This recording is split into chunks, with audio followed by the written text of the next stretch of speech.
Welcome to the Kapinga family. Again, I thank you, all my subscribers. Thank you for subscribing, and thank you to all of you that send me emails. I tried to reply to all your emails, and if you send me an email and I did not reply, maybe it went in my spam. I suggest that you resend the email or just write in the comment that I did not respond to your email. I'll definitely will. So as I said, I'll keep you updated on how you're doing. So far so good. The weather is good. Anyway, in BC, in British Columbia, the weather is good. It's very sunny today, so we are enjoying the country. Okay, so without taking much of your time, I'm going to tell you why that I am here today. Today I am here to talk about the healthcare assistant jobs. So there is a way that you can apply for a healthcare job without you having to do the healthcare course, and you're wondering, how is that possible? Yes, it is possible. So sit down and listen. I have good news for you. If you are a nurse or you are a healthcare worker, you're a healthcare assistant in any country, it is possible to apply and come to Canada as a healthcare worker. But you have to apply to a province that does not require a registration. So before like in British Columbia, healthcare assistant was not a regulated career, but at this time it is regulated. So if you want to be a healthcare assistant in British Columbia, you will have to go through a regulatory body that is going to register you and actually give you a number. But that is not the case with Nova Scotia. In Nova Scotia, you can still become a healthcare assistant without you going through a regulatory body. So which means if you are an international educated nurse, if you have started nursing in your own country, be in Nigeria, Kenya, in any country, Philippines, in any country, if you are exercising nursing in Dubai or in any other country, you can still apply as a healthcare assistant and then come to work as a healthcare assistant. How do you start? Now, how do you start? So, what I have for you, like I said, I'm all good news today. What I have for you is I have a list of all healthcare homes, all elderly homes in Nova Scotia. I have all of them. What I'm going to do is I am going to put the link in the bio. Check the link on this video, click on that on the link, and it's going to take you through all the list of the homes in Halifax, even outside Halifax, in the whole of Nova Scotia.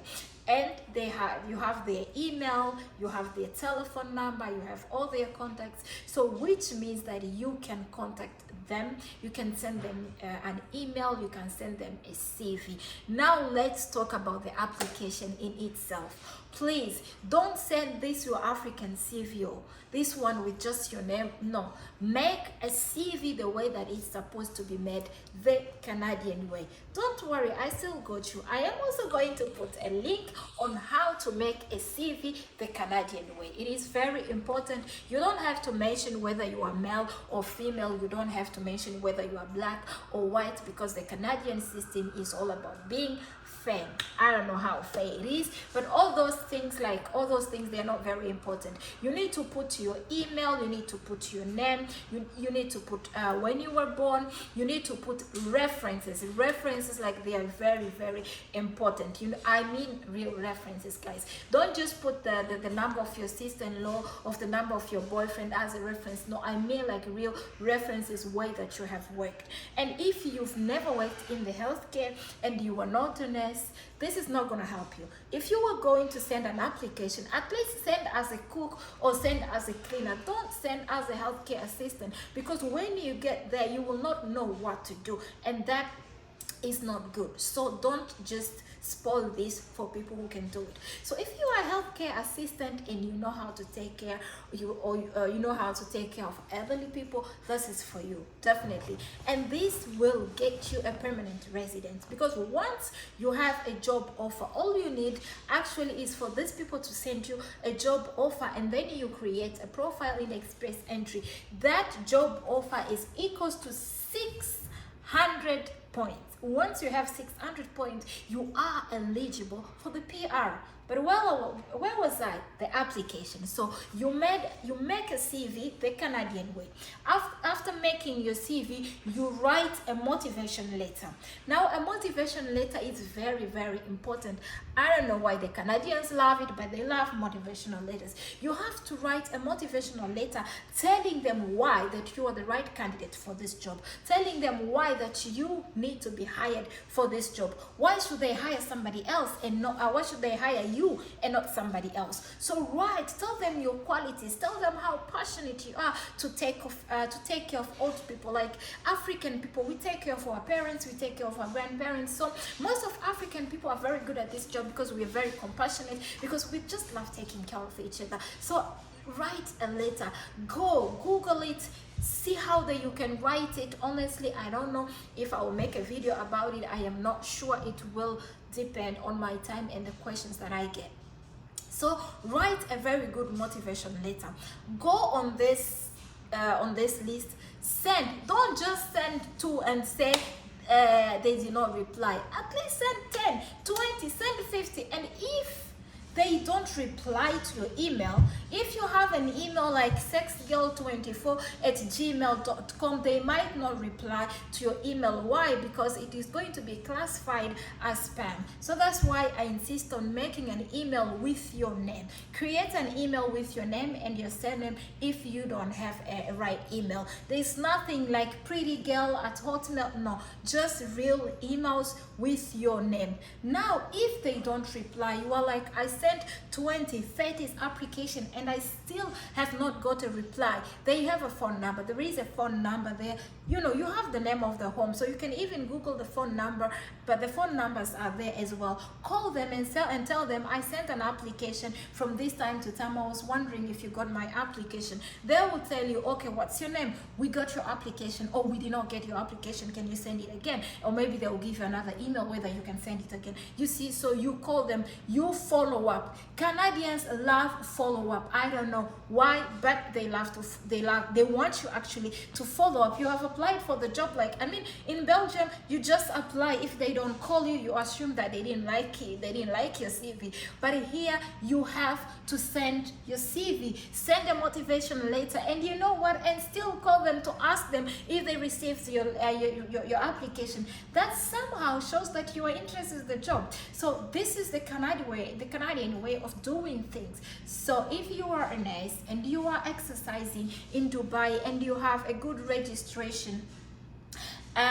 you might be eligible for this. And the best way of this is actually that you come with a permanent resident. You will have to work for that company for at least 12 months, working 30 hours a week. That is considered working full-time. So it's not like you can get your permanent resident and say, okay, Nova Scotia, thank you for helping me, but for the meantime, I'm just going to be in Manitoba. No, that's not going to work. You will have to work for 12 months, which means a year. So I am also going to put a number of the agents called HANDS, which is the agents for international recruitment. I'll put that email, the information. I am also going to put a letter in the link that you will go with that has the steps that you should follow while applying for this kind of jobs. Now, as I mentioned, if you are a cleaner, you are like, but I still want to relocate. They need cleaners,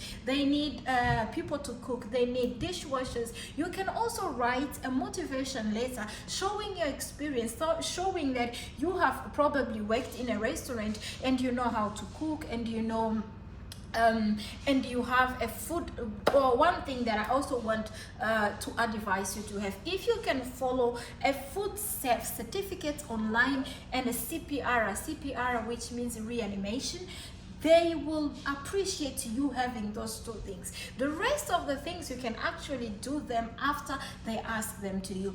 But if there is a way in your country that you can show that you followed a small course that is called food safe, that shows that you know the safety of food. You know that you shouldn't be keeping your food outside of the fridge for 4 hours. If you can prove that you did that, it will be a great tool. If you don't have it, that's okay. You can still do it when they give you a job, because after all you need from them is just a job offer. But if they grant you a job offer, you still have to work with them, so you can still follow these courses when you arrive in Canada. Most of them are done online and can only be, you can do it just in one day, so it's not a big deal. But if you have them, they would look very good and beautiful on your CV. I mean, it would be a plus on your CV. Where was I was talking about the cleaner. So if you are a cleaner, a dishwasher, you can still apply to these homes. Write them, tell them why that you need to apply, tell them why that you are the right candidate. They might still take you. So this is not just only for the healthcare workers or the nurses or the doctors or dentists or whoever that wants to apply. This also does apply to other people, because I believe that a home does not only need health case. And if you are an electrician, you know that you can be helpful in that home, still send your CV, apply, talk to them, go on their website and check what kind of careers they have, apply. If they don't reply to your email, some of the emails are regarded as spam. I realized that when I was back in Belgium, when I would send emails to Canada, most of them would go straight to the spam. So sometimes they go straight to the spam. Just call them. I am giving you this information. I hope that you can do something with it.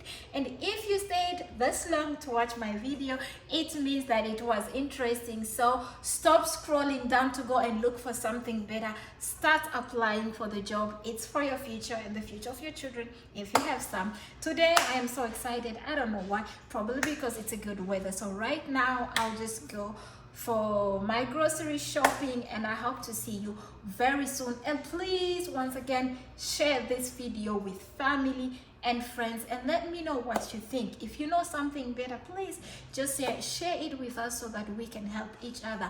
I made this channel to help, to give you the information. I'm not paid, I am not sponsored, so I just made this channel so that I can help people. And that's why you see that sometimes I come with different information. That's because by the time that I get the information, I want to share them with you. The other thing that I want to add is that I don't share information that I just watch on the news. I share information that I have verified, which means that I verify the information that I'm giving to you now. Otherwise, how would I have a list of all healthcare homes in Nova Scotia if I didn't do research? I did a research. I talked to them and they said it is possible because they are in need of healthcare workers, and that's one of the reasons why you're no longer requiring NNS for the nurses. So if you are a nurse, you can still apply to the Nova Scotia because they don't require NNS anymore. As long as you are strong enough and you can be able to challenge the exam that they are going to give you, you will be able to pass. If you come from the following countries, then you are good to apply. Like I was saying, I love you so much and see you soon.